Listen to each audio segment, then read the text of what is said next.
masamba ya miso motema mpasi yaka obondisa motema oyo esi ezoki bampota yaka ozongisela ngai esengo natondi na mawa yaka oyanolanga mituna leki mayele nanga.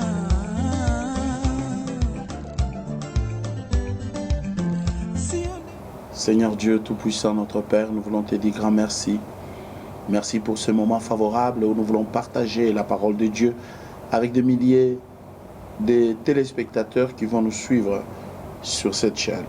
Que la paix, la grâce et la bénédiction puissent nous couvrir. Nous croyons à ta parole et nous croyons que tu vas agir. Au nom de Jésus, Amen. Alléluia.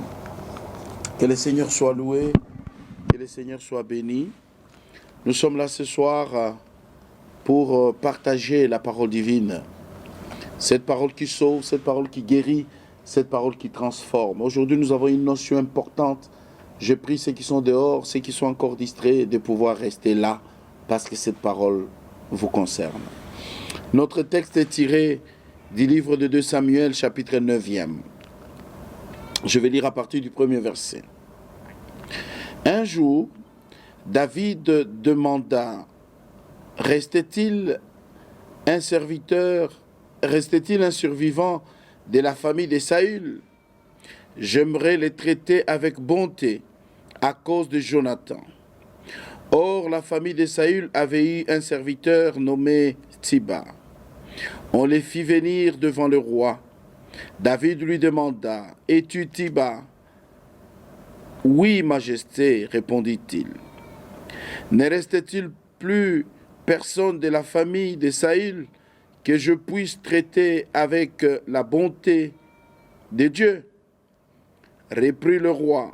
Il reste un fils de Jonathan, déclara Tsiba. Il a les jambes extropiées. Où est-il? Demanda le roi. Il se trouve chez Makir, fils d'Amiel, à Lodébar, répondit Tsiba. David envoya quelqu'un les chercher à Lodébar. Lorsque Mephibosheth arriva chez le roi, il se jeta le visage contre terre devant le roi. David l'interrogea. Es-tu bien Mephibosheth? C'est bien moi, Majesté, répondit-il. N'aie pas peur, lui dit David. À cause de ton père Jonathan, je vais te traiter avec bonté. Je te rendrai toutes les terres qui appartiennent à ton grand-père Saül. Et de plus, tu mangeras tous les jours à ma table. Mephibosheth s'inclina et dit, pourquoi le roi se préoccupe-t-il de moi, un pauvre chien crevé?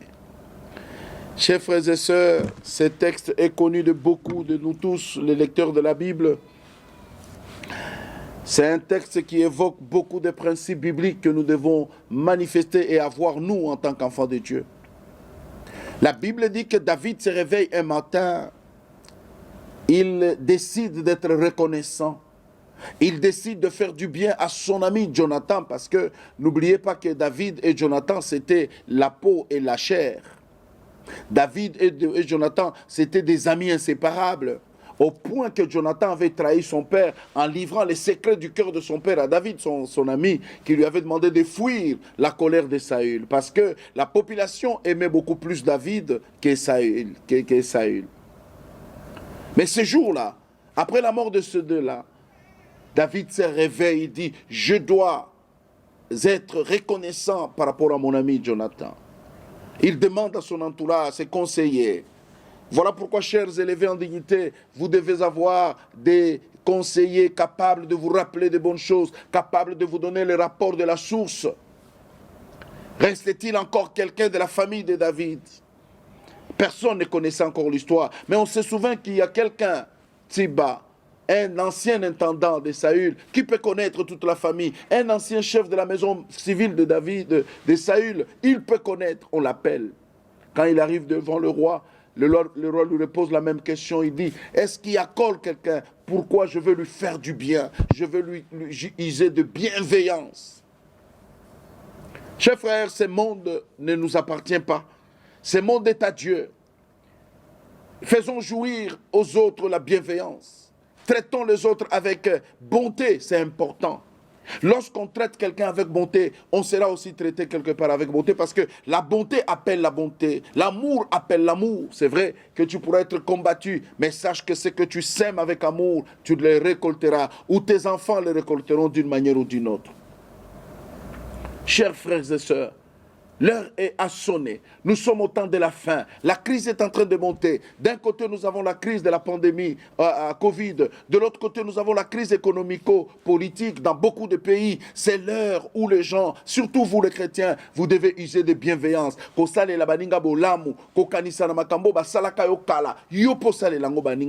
C'est important. David avait eu grâce devant Jonathan. David a dit, je veux avoir quelqu'un de la famille de Jonathan pour que je lui fasse du bien. Combien de personnes à qui tu as fait du bien?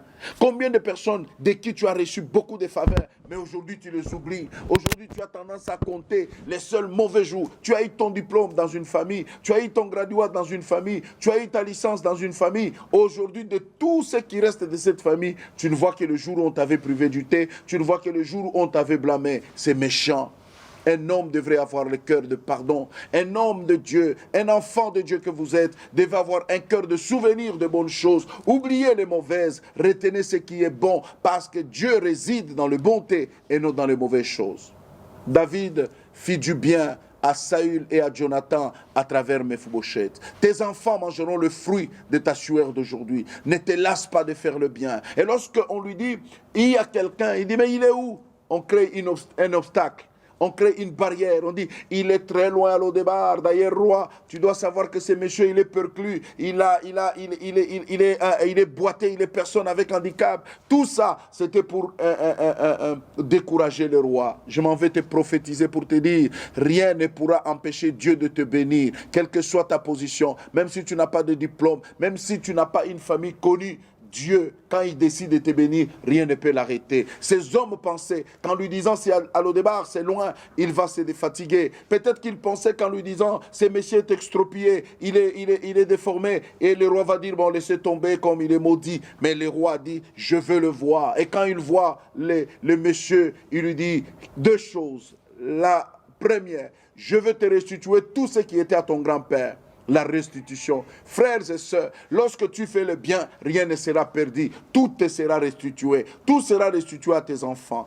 Première chose, premier avantage lorsqu'on fait de la bienveillance aux autres. La deuxième chose, deuxième avantage, tu mangeras toujours à ma table. Alors imaginez-vous, manger à la table du roi, ça signifie être dans l'abondance, ça signifie jouir de l'attention du roi, parce que quand vous mangez face à face avec le roi, il vous regarde, il vous observe, il connaît vos besoins, il connaît vos difficultés. Bref, c'est pour dire, celui qui exerce la bienveillance, il ne manquera de rien.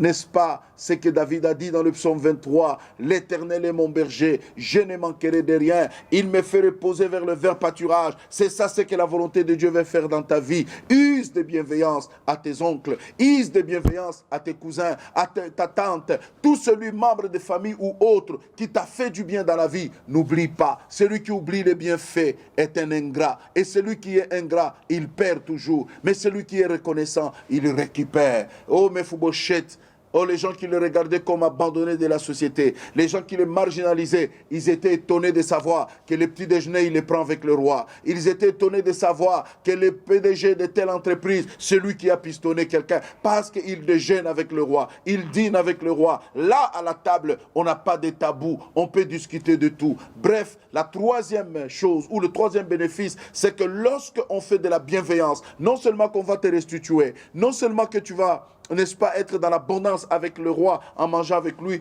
La troisième chose, c'est que tu seras dans les secrets du roi. Tu entreras dans l'intimité avec le roi et rien ne se fera sans que tu le saches. Selon qu'il est écrit, Dieu ne fait rien sans en avoir rappelé ou dit au préalable à ses serviteurs, les prophètes. Un prophète est à côté du Dieu puissant. Un prophète est à côté du roi. Un prophète est à côté de Dieu. Dieu lui souffle des choses avant qu'il ne les exécute.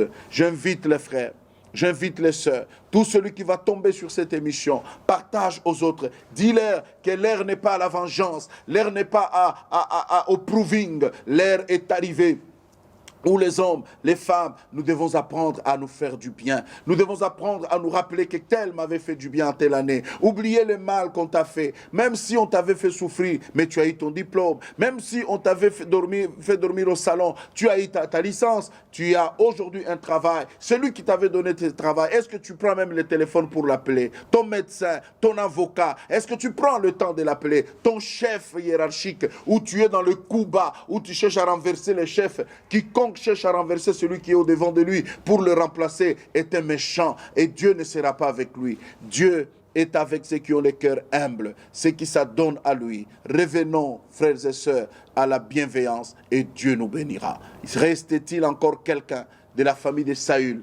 Qui est Saül? Saül, c'est ce roi qui en voulait à David, mais David n'a pas tenu compte de ça. David a dit, je veux faire du bien à quelqu'un qui porte son nom, qui porte son sang. Maman, papa, travaille pour les enfants, travaille pour ta famille, parce que ce que tu fais aujourd'hui, tes enfants risquent de les payer en bien ou en mal. Ma prière ce soir, ma prière à l'heure où tu vas me suivre, c'est que ce que tu fais aujourd'hui puisse être la bénédiction de tes enfants demain, puisse être la grâce que tes enfants porteront demain, et Dieu sera glorifié. Que le Seigneur notre Dieu vous bénisse, que la grâce de Dieu soit manifeste en tout et pour tout. Au nom de Jésus, Amen.